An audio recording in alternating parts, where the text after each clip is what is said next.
नमस्कार दोस्तों, मेरा नाम है सोनू सिंह और आप देख रहे हैं सोनू सिंह पीपीटी वाले। आज की इस वीडियो में हम डिस्कस करने वाले हैं प्रोडक्ट लाइफ साइकिल की स्ट्रैटेजीज कि क्या डिफरेंट स्टेजेस पे स्ट्रैटेजीज यूज कर सकते हैं प्रोडक्ट लाइफ साइकिल में।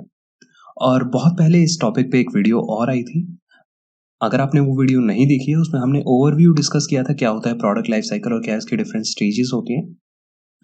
तो उस वीडियो का लिंक मैं डिस्क्रिप्शन में दे दूंगा, वहां पे जाके देख सकते हैं। ठीक है, तो स्टार्ट करते हैं हम अपने वीडियो के साथ।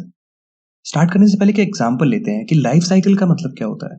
जैसे कि ह्यूमन लाइफ साइकिल होती है, एक बच्चा होता है वो कोख में होता है, उसके बाद वो जन्म लेता है जब वो बेबी होता है, उसके बाद उसका चाइल्डहुड फेज आता है जब वो चलना सीखता है, प्री स्कूलर होता है, स्कूल में जाता है, उसके बाद वो टीनेजर होता है, ठीक है, एडोलेसेंस आती है उसकी।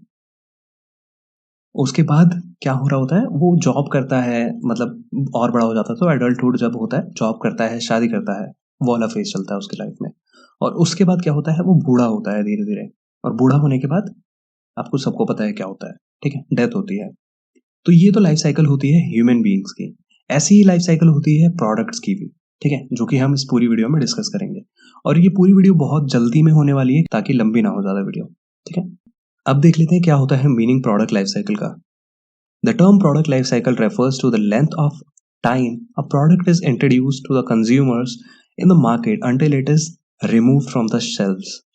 अब इसका मतलब समझ रहे हो कि प्रोडक्ट लाइफ साइकिल कुछ भी नहीं होता है, एक लेंथ ऑफ टाइम होता है कि एक टाइम फ्रेम है, एक समय बता रहा है कि प्रोडक्ट जब कस्टमर्स को इंट्रोड्यूस किया जा रहा है, कस्टमर्स को उस प्रोडक्ट के बारे में बताया जा रहा है, और जब वो प्रोडक्ट मार्केट से हट जा रहा है, ठीक है, उसके बीच का जितना भी टाइम होता है वो प्रोडक्ट लाइफ साइकिल होता है। Every product passes through almost similar type of phases, ठीक है, हर एक प्रोडक्ट की लाइफ में, मतलब हर एक प्रोडक्ट की लाइफ में सिमिलर फेजेस ही आते हैं, लेकिन ये डिपेंड करता है कि किसी प्रोडक्ट में जल्दी भी आ सकता है, किसी प्रोडक्ट में बाद में भी आ सकता है, which are known as the product life cycle. Though all products have a different life cycle and several products do not pass through all phases, ठीक है। यही बताया गया है कि हर एक प्रोडक्ट की डिफरेंट लाइफ साइकिल हो सकती है, मतलब किसी प्रोडक्ट की लाइफ में जल्दी ग्रोथ आ जाती है, किसी प्रोडक्ट की लाइफ में थोड़ी देर बाद में ग्रोथ आती है, किसी प्रोडक्ट में स्टार्टिंग के बाद ही डिक्लाइन हो जाता है ना। तो वो सारी चीजें हैं। अभी को एक एग्जांपल और ले सकते हैं। आप सबने इसके बारे में सुना है क्या, मतलब प्रोडक्ट लाइफ साइकिल का एग्जांपल ले रहे हैं हम। ये होता है वीसीडी, ठीक है। अभी नए बच्चे बोल रहे होंगे भाई क्या दिखा रहा है ये, इसके बारे में तो सुना ही नहीं, पहली बार देख रहे हैं। ये वीसीडी होता है, हम बचपन में यही यूज किया करते थे मूवीज देखने के लिए, गेम्स खेलने के लिए, है ना। मतलब काफी लोगों को याद भी होगा इसके बारे में। अभी इसकी ज्यादा डिमांड नहीं होती है, मार्केट से हट ही चुका है ऑलमोस्ट ये मान लो कैसेट प्लेयर मान लो, हमसे पहले जो यूज होते थे, ठीक है, जिसमें पेंसिल या उंगली डाल के घुमाया करते थे हम कैसेट में, है ना। तो इसका भी कभी ना कभी मतलब एक ग्रोथ फेज था, उसके बाद इसका भी मैच्योरिटी फेज आया, फिर इसके बाद डिक्लाइनिंग फेज भी आ चुका है इसका। अभी इसकी ज्यादा डिमांड नहीं होती है मार्केट में, ना के बराबर ही डिमांड होती है, ठीक है। तो ये एक एग्जांपल है प्रोडक्ट लाइफ साइकिल का। जैसे गांव में क्या होता था पहले के जमाने में, जब इसकी डिमांड बहुत होती थी, सारे लोग मिलकर ऐसे पिक्चर देख रहे होते थे, एक जगह पे लगा रहता था, पूरा गांव उसी से पिक्चर देख रहा है ना। तो उस टाइम पे उसकी डिमांड होती थी, अभी नहीं होती है। और इस तरीके की कुछ दिखती है product life cycle. Introduction, growth, maturity, decline, ये 4 स्टेजेस होती हैं प्रोडक्ट लाइफ साइकिल की। लेफ्ट साइड में होता है सेल, और नीचे होता है टाइम, ठीक है। जैसे जैसे टाइम पास होता है तो सेल का कर्व बनता रहता है कि कितनी ऊपर जा रही है सेल, कितनी नीचे जा रही है। अब इस पे काफी लोग कहते हैं कि डेवलपमेंट फेज भी आता है प्रोडक्ट लाइफ साइकिल में, कि प्रोडक्ट जब डेवलप होता है, जब प्रोडक्ट बनाते हैं, तो एक्चुअल में प्रोडक्ट लाइफ साइकिल का पार्ट नहीं होता है वो। आप मेंशन करना चाहो तो आप मेंशन कर सकते हो प्रोडक्ट लाइफ साइकिल में डेवलपमेंट फेज, लेकिन मतलब जो हमें बुक्स में पढ़ाया गया है उसके हिसाब से इंट्रोडक्शन, ग्रोथ, मैच्योरिटी और डिक्लाइन 4 ही स्टेजेस होती हैं प्रोडक्ट लाइफ साइकिल की, ठीक है। क्योंकि डेवलपमेंट फेज में आप सेल को मॉनिटर नहीं कर पाओगे, और प्रोडक्ट लाइफ साइकिल का मतलब यही होता है कि सेल को चेक करना, कि टाइम के हिसाब से सेल कितनी ऊपर हो रही है और कितनी नीचे हो रही है, ठीक है। तो वन बाय वन डिस्कस करते हैं सारे फैक्टर्स को, और उनकी क्या क्या स्ट्रैटेजीज होती हैं वो डिस्कस करते हैं। Every stage poses different opportunities and challenges to the marketer. हर एक स्टेज पे डिफरेंट अपॉर्चुनिटीज आ सकती हैं और चैलेंजेस आ सकते हैं मार्केटर के लिए। Each of stages demand the unique and distinguish set of marketing strategies. हर एक स्टेज पे जो मार्केटिंग स्ट्रैटेजीज रहेंगी वो सेम नहीं रहेंगी, अलग स्ट्रैटेजीज रहेंगी, और हर एक स्टेज पे, हर एक जो प्रोडक्ट लाइफ साइकिल का स्टेज है उस पर आपको मार्केटिंग स्ट्रैटेजीज बनानी पड़ेंगी। A marketer should watch on its sales and market situation to identify the stage in which the product is passing through. ठीक है, तो मार्केटर्स को जो भी प्रोडक्ट लाइफ साइकिल में सेल्स हैं और मार्केटिंग सिचुएशन है उन पे ध्यान रखना पड़ता है और उसके हिसाब से उसको पता लगाना पड़ता है कि हम किस स्टेज पे हैं या हमारा प्रोडक्ट किस स्टेज पे है. ठीक है, and accordingly he should design appropriate marketing strategy. और उसी के हिसाब से क्या करेगा मार्केटर, अपनी जो प्रोडक्ट की जो स्ट्रैटेजी है, जो मार्केटिंग स्ट्रैटेजीज हैं वो बनाएगा. तो सबसे पहला आ जाता है marketing strategies for introduction stage. Introduction stage के बारे में मैं थोड़ा थोड़ा बता देता हूँ कि जब मार्केट में प्रोडक्ट अभी लाया ही गया होता है, ठीक है, कस्टमर्स को प्रोडक्ट के बारे में बताया जा रहा है, एडवर्टाइजिंग की जा रही है, तो यहाँ पे मेन फोकस जो होता है वो एडवर्टाइजिंग पे ही होता है. तो जब इंट्रोडक्शन आप कर रहे हो प्रोडक्ट बनाने के बाद, अगर आप मार्केट में उस प्रोडक्ट को उतार रहे हो तो दो चीज़ों के साथ ही आप खेल सकते हो. या तो आप उसका प्राइस के साथ खेल सकते हो, कम रख सकते हो, ज़्यादा रख सकते हो, या उसका प्रमोशन के साथ खेल सकते हो, प्रमोशन कम रख सकते हो, प्रमोशन ज़्यादा रख सकते हो. ठीक है, तो यहाँ पे 4 तरीके की स्ट्रैटेजीज हो सकती हैं: rapid skimming strategy, slow skimming strategy, rapid penetration strategy and slow penetration strategy. अब ऊपर की जो दो है स्किमिंग स्ट्रैटेजी, इसका मतलब ये है कि आप प्राइस को ज़्यादा रख रहे हो प्रोडक्ट के. स्किमिंग का मतलब होता है जैसे कि जैसे पानी में कुछ तैर रहा होता है ना, तो ऊपर से ऐसे निकालना, छानना जिसे कहते हैं. तो स्किमिंग को मार्केटिंग टर्म्स में यही बोला जाता है कि मार्केट में जितनी भी प्रॉफिट है ना, या जितनी भी क्रीम है मार्केट की, उसको पहले ही निकाल लो प्राइस ज़्यादा रख के. ठीक है, तो पहले इसका प्रॉफिट बनाने का इसका मोटिव रहता है, तभी हम स्किमिंग स्ट्रैटेजी यूज़ करते हैं. और पेनिट्रेशन स्ट्रैटेजी ऑपोजिट होती है, जिसमें हम प्राइसेस को कम रखते हैं. तो वन बाय वन डिस्कस करते हैं जल्दी जल्दी. क्या होता है रैपिड स्किमिंग स्ट्रैटेजी और स्लो स्किमिंग स्ट्रैटेजी, और बाकी की दोनों भी. रैपिड स्किमिंग स्ट्रैटेजी क्या होता है? This strategy consists of introducing a new product at high price and high promotional expenses. तो जो न्यू प्रोडक्ट मार्केट में लाया जा रहा है उसमें हाई प्राइस रखा जा रहा है स्टार्टिंग में ही, और उसका प्रमोशन दबा के किया जा रहा है. ठीक है, the purpose of high price is to recover profit per unit as much as possible. High price रखने का हमारा पर्पस ही यही है कि जो प्रॉफिट है जल्दी से जल्दी निकाला जा सके. And high promotional expenses are aimed at convincing the market the product merits even at a high price. और हाई प्रमोशन करने का उद्देश्य यही है कि हमारा प्रोडक्ट महंगा तो है लेकिन अच्छा है. कैसे बताओगे वो आप प्रमोशन करके बताओगे. ठीक है. सेकंड होता है स्लो स्किमिंग स्ट्रेटजी. अब जब प्रोडक्ट का इंट्रोडक्शन कर रहे हो आप मार्केट में, तो प्राइस को तो हाई रखो, लेकिन आप प्रमोशन के साथ खेल सकते हो यहाँ पे. The strategy involves launching a product at high price and low promotion. ठीक है, यहाँ पे प्राइस तो हाई रहेगा क्योंकि स्किमिंग है, क्रीम निकालनी है मार्केट से, लेकिन प्रमोशन को आप लो कर सकते हो. यहाँ पे ये अजम्पशन रहती है कि मार्केट को प्रोडक्ट के बारे में पहले से पता है, तो ज़्यादा एडवर्टाइजिंग पे खर्चा करने की जरूरत नहीं है और प्रॉफिट आप जल्दी से जल्दी निकाल सकते हो.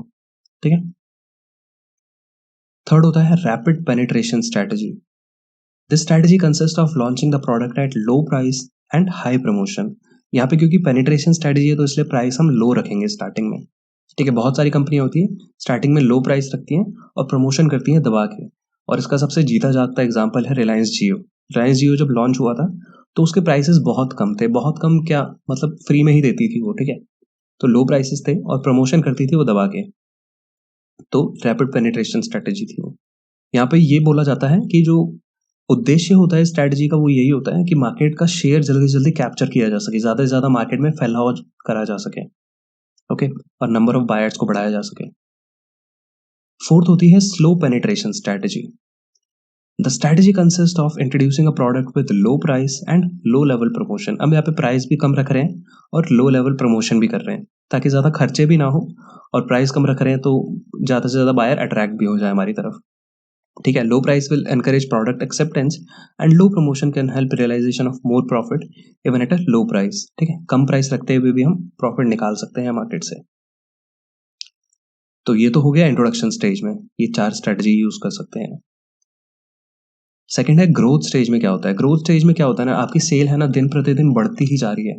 ठीक है, बहुत बढ़ते दर से बढ़ रही है, जिसे कहते हैं ना बढ़ते दर से बढ़ रही है सेल्स, वो होता है. Marketing strategy is used in growth stage mainly aim to increase profits. अब आपकी सेल दिन प्रतिदिन बढ़ रही है तो आप ज़्यादा से ज़्यादा प्रॉफिट निकालने की कोशिश करोगे मार्केट से. Some of the common strategies are product qualities and feature improvement. आप सोचोगे कि अब ठीक है मार्केट में सेल्स तो बढ़ रही है, लोग खरीद रहे हैं प्रोडक्ट, अब प्रोडक्ट की क्वालिटी में हम इंक्रीज कर सकते हैं, मतलब इन्हांस कर सकते हैं, फीचर इन्हांस कर सकते हैं प्रोडक्ट का. उसके बाद प्रोडक्ट के नए नए मॉडल्स निकाल सकते हैं, उसके स्टाइल्स निकाल सकते हैं, जैसे फ़ोन्स वगैरह में देखा जाता है ज़्यादातर। उसके बाद आप न्यू मार्केट सेगमेंट में, जैसे पहले किसी एक पर्टिकुलर कस्टमर ग्रुप को आप सर्व करते थे, अभी दूसरे कस्टमर ग्रुप को भी सर्व कर सकते हो सेम प्रोडक्ट के साथ या थोड़े से मॉडिफिकेशंस के साथ। पहले आप सोचते थे कि मैम हमारा जो प्रोडक्ट है वो बस टीनेजर्स के लिए काम में आता है, लेकिन अभी आप क्या करोगे, कुछ मॉडिफिकेशंस करोगे, कुछ ऐसे प्रमोशंस करोगे ताकि आपका प्रोडक्ट जो ओल्ड एज बंदे हैं वो भी यूज़ कर पाए, जो बूढ़े लोग हैं, बुजुर्ग लोग हैं, वो भी यूज़ कर पाए। एक एग्जाम्पल था मार्केट सेगमेंट का। ठीक है। फोर्थ होता है designing, improving and widening distribution network. अभी आपका प्रोडक्ट अवेलेबल कितना है, अवेलेबिलिटी ऑफ प्रोडक्ट पे आप ध्यान दोगे कि ज़्यादा से ज़्यादा मार्केट में अपने प्रोडक्ट को अवेलेबल कराने की कोशिश करोगे। Shifting advertising and other promotional efforts from increasing product awareness to product conviction.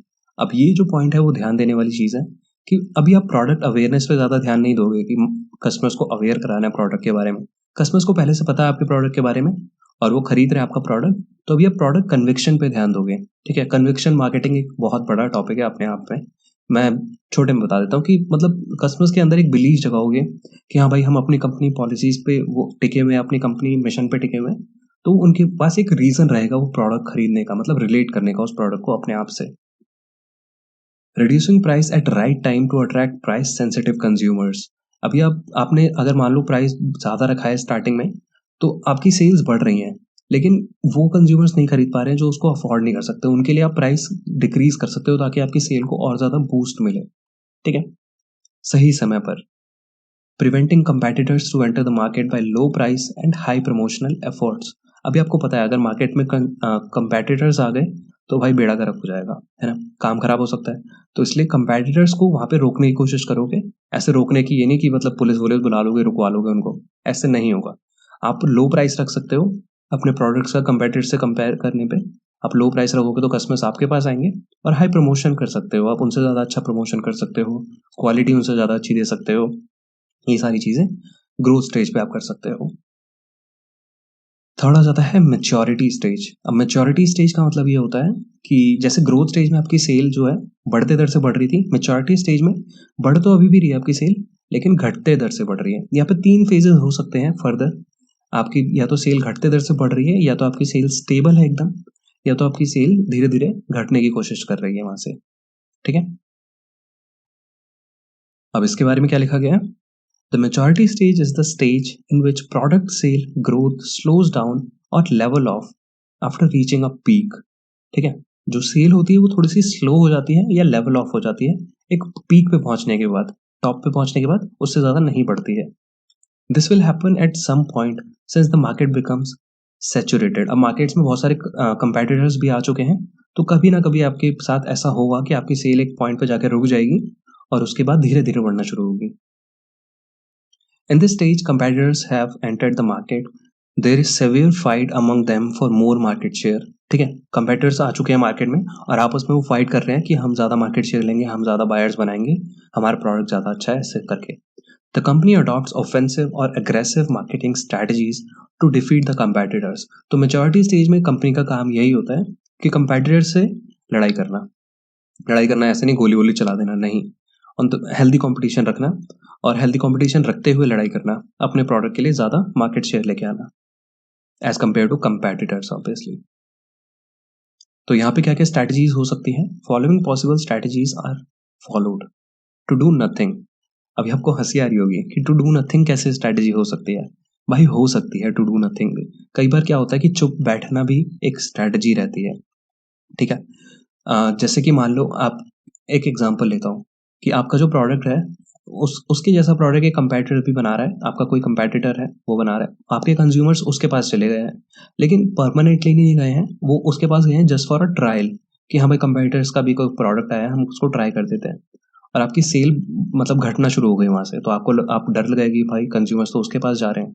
तो अगर यहाँ पे आप टू डू नथिंग करते हो और उनको कंपेटिटर्स के प्रोडक्ट पसंद नहीं आए आपके कस्टमर्स को, तो वो वापस आपके पास आएंगे। तो इसलिए टू डू नथिंग भी एक स्ट्रैटेजी रहती है कि जैसा आप काम कर रहे हो वैसा काम करते रहो। सेकेंड है मार्केट मॉडिफिकेशन। आप मार्केट मॉडिफिकेशन कर सकते हो, 2 तरीके से कर सकते हो। या तो आप कस्टमर्स को बढ़ा सकते हो, आप नए नए कस्टमर्स को अट्रैक्ट कर सकते हो अपने बिजनेस की तरफ, क्योंकि पुराने तो ऑब्वियसली चले ही गए हैं। और या तो आप क्या कर सकते हो, जो आपके पास हैं ऑलरेडी कस्टमर्स, उनको बोल सकते हो कि आप यूसेज ज़्यादा करो, उनको इस तरीके से परसुएट कर सकते हो कि जो प्रोडक्ट आज वो एक यूज़ कर रहे हैं, कल वो 2 यूज़ करें, ठीक है? तो आपकी सेल्स वहाँ पे इंक्रीज़ होती हैं। फिर आ जाता है प्रोडक्ट मॉडिफिकेशन। या तो आप प्रोडक्ट में चेंजेस कर सकते हो इस स्टेज में, प्रोडक्ट की क्वालिटी में, उसके साइज़ में, उसकी पैकेजिंग में, उसके वेट में, उसके ऑफर्स में, है ना? बहुत सारी चीज़ें आप प्रोडक्ट में भी चेंजेस करके आपकी अपनी सेल को बढ़ा सकते हो। फिर आ जाता है marketing mix modification. Marketing mix में जैसे 4 पीस होता है ना, प्राइस, प्लेस, प्रमोशन, प्रोडक्ट।